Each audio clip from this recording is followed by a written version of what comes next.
വീടിൻ്റെ ഇൻറ്റീരിയർ കഴിഞ്ഞു, ഇനി അത് മെയിൻറ്റെയിൻ ചെയ്യുക എല്ലാവരും മറന്നു പോകുന്ന സംഗതിയാണ്. എന്നാൽ കുറച്ച് കാര്യങ്ങളൊന്ന് ശ്രദ്ധിച്ചാൽ മതി, നിങ്ങളുടെ വീടും എന്നും പുതുമയോടുകൂടി ഇരിക്കും. അതായത് നമ്മുടെ വീട് ഇടയ്ക്കിടയ്ക്ക് ഒന്നുകിൽ ഒരു മാസത്തിലൊന്ന് ഒരു ഡീപ്പ് ക്ലീൻ ചെയ്യുക.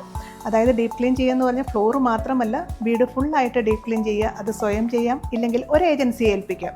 Second one, ഡീക്ലറ്റർ. അതായത് നമ്മുടെ വീട്ടിൽ ആവശ്യമില്ലാത്ത സംഗതികൾ ഡിസ്കാർഡ് ചെയ്തേക്കുക, കളയുക, അത് ഉപയോഗിക്കേണ്ട. Third one, furniture life.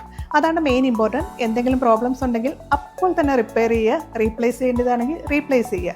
പിന്നെ നമ്മൾ ഇടയ്ക്കിടയ്ക്ക് ചെക്ക് ചെയ്യേണ്ടതാണ് electrical items, electrical wiring, plumbing, ടൈലിലൊക്കെ എന്തെങ്കിലും ഒരു പൊട്ടോ കേടുപാടോ വന്നു കഴിഞ്ഞാൽ അത് റീപ്ലേസ് ചെയ്യുക. പിന്നെ ടെക്സ്റ്റൈൽ അപ്ഡേറ്റ്, അതായത് നമ്മുടെ കുഷ്യൻ കവറുകൾ, കേർട്ടൻസ്, ഇതെല്ലാം അതിനെന്തെങ്കിലും തകരാറുകളുണ്ടെങ്കിൽ റീപ്ലേസ് ചെയ്യുക.